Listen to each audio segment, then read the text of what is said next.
perdu, mais gagné. Si tu regardes cette vidéo en te sentant perdu, si tu as l'impression d'avoir raté des occasions, si tu te demandes comment tu en es arrivé là, si tu te réveilles certains matins avec un poids sur la poitrine, si tu avances mais sans direction claire, alors cette vidéo n'est pas un hasard. Parce que laisse-moi te dire une chose que personne ne t'a jamais dite clairement. Être perdu ne veut pas dire être fini. Être perdu, parfois, c'est exactement là où commence la victoire. On t'a menti, on t'a fait croire que si tu doutais, c'était une faiblesse, que si tu tombais, c'était un échec, que si tu n'avais pas encore réussi, tu étais en retard. Mais la vérité, c'est que beaucoup de gagnants ont d'abord été perdus, très perdus, perdus intérieurement, perdus mentalement, perdus émotionnellement. Et pourtant, c'est là qu'ils ont trouvé quelque chose que les autres n'ont jamais trouvé, eux-mêmes.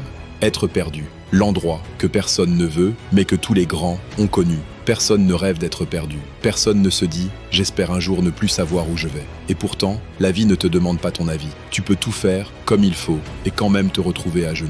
Tu peux être discipliné, motivé, travailleur et quand même perdre. Parce que la vie ne teste pas seulement ton talent, elle teste ton caractère. Être perdu, ce n'est pas ne rien valoir. Être perdu, c'est souvent le moment où tout ce que tu croyais être toi s'effondre. Et ça fait peur, parce que quand les repères tombent, quand les certitudes disparaissent, quand les plans ne fonctionnent plus, tu te retrouves face à une seule chose, toi, sans masque, sans excuses, sans raccourci. Et c'est exactement pour ça que tant de gens fuient ce moment.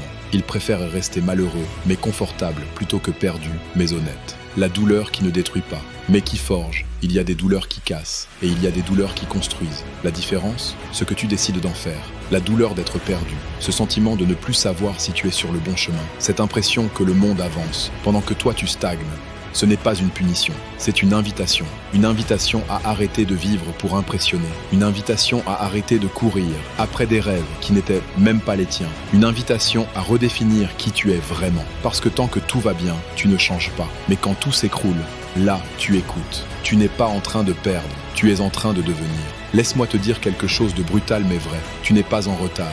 Tu n'as pas échoué, tu es en transformation. Les gens voient les trophées, les titres, les réussites visibles. Mais ils ne voient jamais les nuits sans sommeil, les doutes, les moments où tu t'es demandé si tu étais assez fort. Ils ne voient jamais le chaos intérieur qui précède la clarté. Être perdu, c'est souvent le dernier endroit avant la découverte, avant l'alignement, avant la vraie version de toi. La responsabilité de ta grandeur.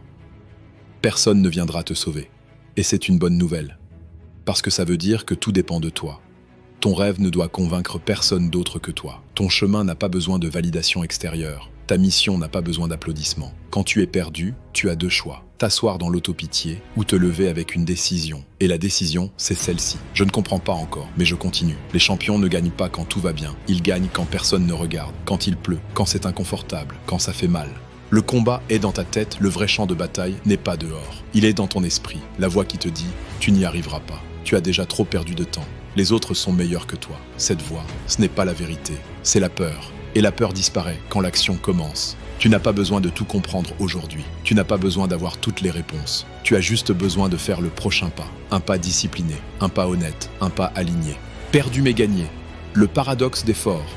Le mensonge que tout le monde croit, on t'a appris une chose fausse. On t'a appris que perdre, c'est échouer, que reculer, c'est être faible, que douter, c'est manquer de foi.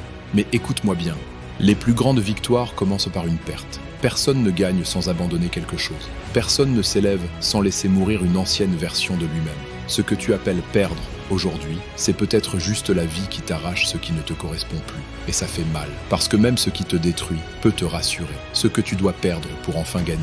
Parfois, tu dois perdre une identité que tu as construite pour plaire un rêve qui n'était pas vraiment le tien, des relations qui t'applaudissaient, mais ne te respectèrent pas, une version de toi qui survivait au lieu de vivre. Parce que tu ne peux pas devenir qui tu es censé être en t'accrochant à qui tu n'es plus. La perte n'est pas un châtiment, c'est un passage. Et seuls ceux qui acceptent de traverser ce passage accèdent à un niveau supérieur de leur vie. Le moment où tout disparaît et où tu te rencontres. Il y a un moment précis, un moment que presque tout le monde évite. Le moment où plus personne ne t'applaudit plus, personne ne comprend plus, personne ne te valide. Et c'est là, dans ce silence brutal, que tu te rencontres vraiment, sans masque, sans rôle, sans excuse. Tu découvres alors si tu avances pour les regards ou pour ta vérité. Et ce moment, aussi inconfortable soit-il, est un cadeau déguisé. La solitude des gagnants.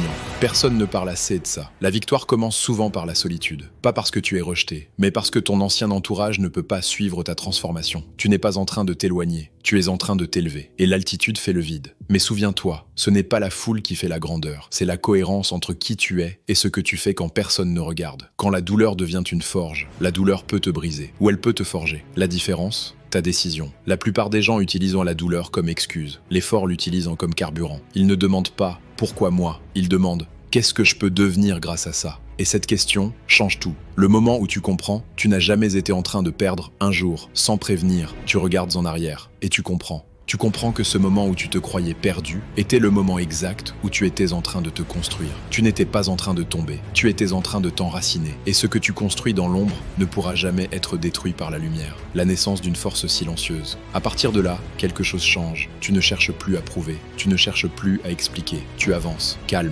déterminé, aligné. Tu comprends enfin que, perdu aux yeux du monde, mais gagné à l'intérieur. Et quand tu gagnes à l'intérieur, le reste finit toujours par suivre. Grave cette phrase en toi, je n'ai pas perdu. J'ai lâché ce qui m'empêchait de gagner. La déclaration. Le moment où tout bascule. Le moment du miroir. Il y a un moment que personne ne peut vivre à ta place. Ce moment où tu es seul, sans public, sans encouragement, sans applaudissements. Juste toi, face à ton reflet. Pas le reflet que tu montres au monde. Le vrai, celui qui sait. Celui qui se souvient de toutes les fois où tu as voulu abandonner. Et de toutes les fois où tu ne l'as pas fait. C'est là que tout commence. Parce que tant que tu ne te regardes pas en face, rien ne change vraiment. La décision qui ne fait pas de bruit. Les grandes décisions ne font pas de bruit. Il n'y a pas de musique, pas de feu d'artifice, pas de témoin. Juste une phrase, intérieure, simple, mais irréversible. Ça s'arrête ici. Ça s'arrête ici de te mentir. Ça s'arrête ici de te sous-estimer. Ça s'arrête ici d'attendre d'être prêt. Cette décision-là ne change pas le monde immédiatement, mais elle change ta direction. Et une direction finit toujours par changer une vie. La déclaration d'identité. Écoute-moi bien, tu n'obtiens pas ce que tu veux, tu obtiens ce que tu incarnes. La déclaration n'est pas un souhait, ce n'est pas une affirmation vide, c'est une prise d'identité. À partir d'aujourd'hui, tu déclares « Je suis quelqu'un qui se relève, je suis quelqu'un qui termine ce qu'il commence. Je suis quelqu'un qui avance, même quand il doute. » Tu ne demandes plus la permission d'être fort, tu deviens fort par cohérence. Le moment où tu arrêtes de négocier avec toi-même. La plupart des gens échouent pour une seule raison. Ils négocient avec eux-mêmes. Je le ferai demain, quand j'aurai plus de temps, quand je me sentirai mieux. La déclaration, c'est le moment où tu arrêtes de négocier. Tu ne discutes plus avec ta peur. Tu ne débats plus avec ta flemme. Tu avances. Pas parce que c'est facile, mais parce que c'est nécessaire. La discipline devient une preuve de respect. À partir de cette déclaration, la discipline change de sens. Ce n'est plus une punition. Ce n'est plus une contrainte. C'est une preuve de respect envers toi-même. Chaque effort dit « je me prends au sérieux ». Chaque action dit « je suis digne de ma propre parole ». Et quand tu redeviens digne de ta parole, ta confiance revient. Si tu es arrivé jusqu'ici, ce n'est pas pour rien. Ça veut dire que quelque chose en toi refuse d'abandonner. Quelque chose en toi sait que ce n'est pas la fin. Tu es peut-être perdu aujourd'hui, mais tu es en train de gagner une version de toi que peu de gens auront le courage de devenir. Alors si ce message t'a touché, si tu t'es reconnu, si tu sens que c'est ton moment, abonne-toi, like cette vidéo et surtout, reviens, parce que ton histoire n'est pas terminée. Elle est en train de commencer. Perdu, mais gagné.